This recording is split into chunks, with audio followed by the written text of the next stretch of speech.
Welcome to my channel, where English becomes exciting. Today, we start the thrilling journey of one of history's most controversial figures, Adolf Hitler. Love him or hate him, his story is filled with dreams, failures, ambition, and power. From a small boy with big dreams to a man who changed the world forever, this is the story of Adolf Hitler like you've never heard before. Are you ready? Grab your headphones, sit back, and let's dive into this incredible tale that will improve your English and keep you hooked till the end. It all started on April 20, 1889, in a small town called Braunau am Inn, in Austria. A baby boy was born to Alois and Clara Hitler. They named him Adolf. No one knew this little boy would grow up to shake the world. As a child, Adolf wasn't special. He loved playing outside, drawing pictures, and imagining a big future. But life wasn't perfect. His father, Alois, was very strict. Alois wanted Adolf to study hard and get a government job, just like him. But Adolf had a different dream. "I want to be an artist," he would tell his mother, Clara. His mother loved him deeply and supported his dream, but she couldn't change Alois's mind. Adolf's childhood was full of fights with his father. His father would shout, "Art is not a real job," and Adolf would stay quiet, hiding his tears. When he was 13 years old, his father died suddenly. Some people thought Adolf would feel free, but losing his father left a hole in his heart. Adolf started skipping school. He was once a good student, but now he didn't care. Teachers would say, "Adolf is smart, but he is lazy." All he wanted to do was draw.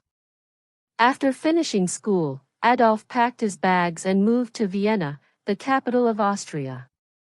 He was so excited. "Vienna is the city of art. I will become a famous painter here," he thought. He applied to the Academy of Fine Arts, a big art school, but when the results came, his heart broke. He didn't get in. The school told him, "Your work is not good enough." Adolf felt humiliated. "I'll try again," he said, but the next year, the school rejected him again. He was devastated. Without school or a job, Adolf's life became hard. He lived in tiny, dirty rooms and sometimes slept on the streets. He painted postcards and sold them to tourists for a little money. "Why is life so unfair?" he often thought. During this time, Adolf's mother passed away. He was alone and angry. He started to blame other people for his failures. "It's not my fault," he would say. In 1914, everything changed. World War I started, and Adolf saw a chance to make his life meaningful. He joined the German army. He loved being a soldier. "Finally, I am part of something big," he thought. Adolf was brave in the war. He carried messages across dangerous battlefields and received 2 medals for his courage. But in 1918, Germany lost the war. Adolf was furious. "Our leaders betrayed us," he shouted. He felt Germany needed someone strong to bring it back to power. After the war, Adolf returned to Germany. The country was in chaos. People were poor and hungry. Many were angry about the war's end. Adolf saw this as his opportunity. He joined a small political group called the German Workers' Party. Adolf was a powerful speaker. When he spoke, people listened. His words were full of anger, passion, and promises. "Germany will rise again," he would say. Slowly, more and more people started following him. Adolf changed the name of the group to the National Socialist German Workers' Party, also known as the Nazi Party. He designed their symbol, a red flag with a black swastika. "This will become the most powerful symbol in the world," he declared. His speeches became famous. Thousands of people came to hear him. They believed in his dream of a strong Germany, but Adolf's ideas were dangerous. He blamed certain groups of people for Germany's problems and wanted to make Germany only for Germans. After World War I, Germany was in big trouble. People had no jobs, food was expensive, and many families were hungry. The country had to pay a lot of money to other nations because they lost the war. Germans were angry and sad. Adolf Hitler saw this pain. He told the people, "It's not your fault. I know who is to blame." His words gave people hope, but they also made them angry at others. Slowly, Adolf became a popular name. Adolf worked hard to grow his party. He held big meetings and gave loud, emotional speeches. "Germany can be great again," he shouted. People clapped and cheered.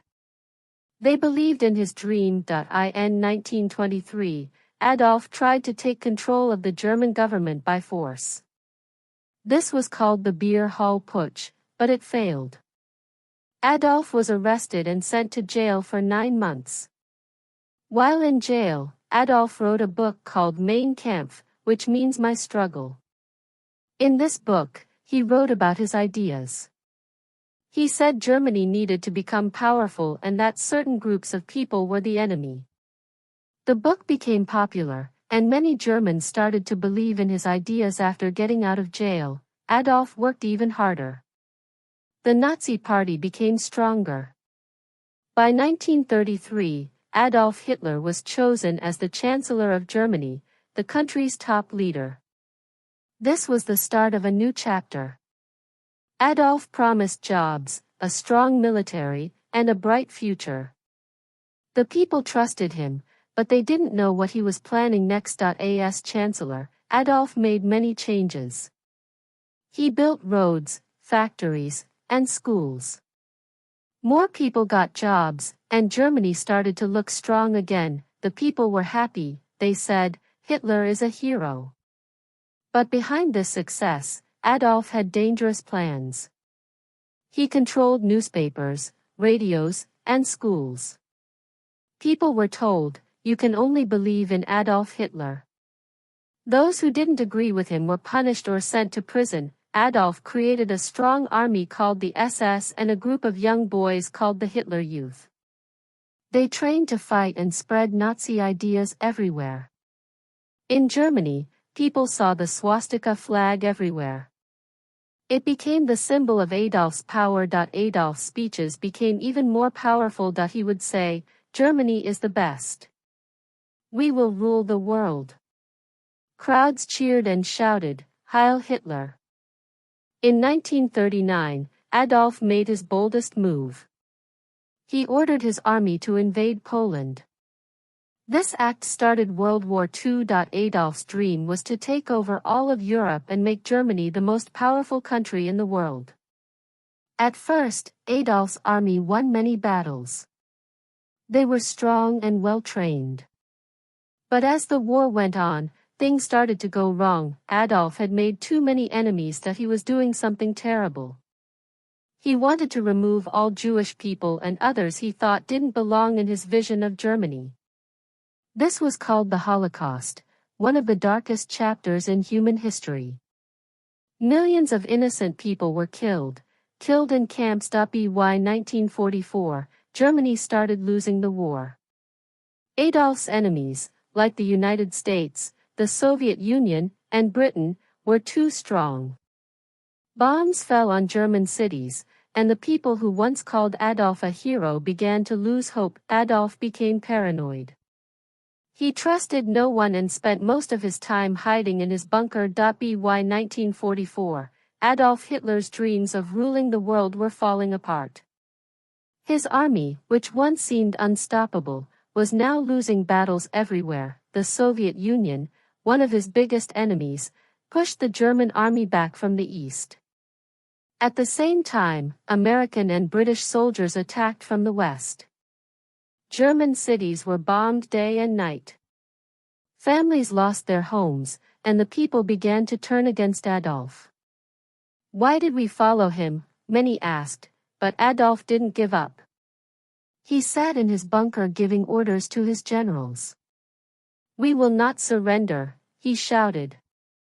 But deep inside, even Adolf knew the war was lost. In early 1945, Adolf stayed in a bunker deep underground in Berlin. The bunker was cold and dark, but it was safe from bombs. Inside, Adolf spent his time planning, though there was little hope left that he was not alone. His most loyal followers were with him, including his girlfriend, Eva Braun. Eva had been by his side for many years, though Adolf kept their relationship private. She loved him even in his darkest days. Outside the bunker, the sound of gunfire grew louder every day. The Soviet army was getting closer to Berlin. "The end is near," whispered his advisors. Leaders from other countries begged Adolf to surrender. "Save the people of Germany," they said, but Adolf refused. He believed surrender was a sign of weakness. "If Germany loses, it is because the people were not strong enough," he said coldly. By April 1945, Berlin was surrounded. The Soviet army attacked the city from all sides. Buildings collapsed, fires burned, and people ran for their lives.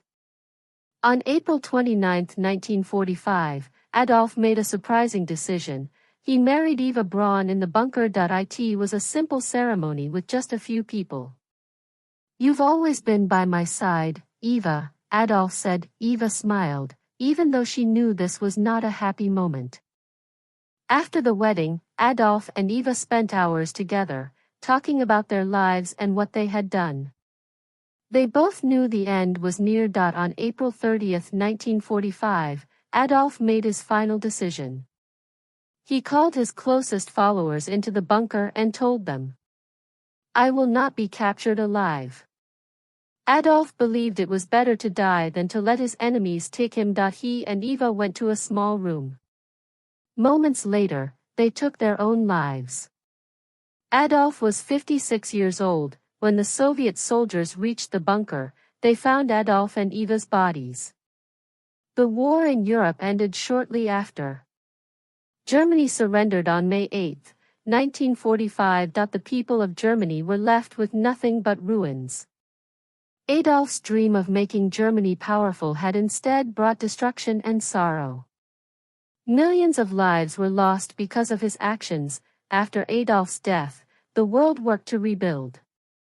Germany became a peaceful country. People remembered the horrors of the Holocaust and World War II to ensure such events never happen again. Today, Adolf Hitler's name is a reminder of the dangers of hatred, unchecked ambition, and the misuse of power. Finally, his story teaches us, every decision we make shapes our future.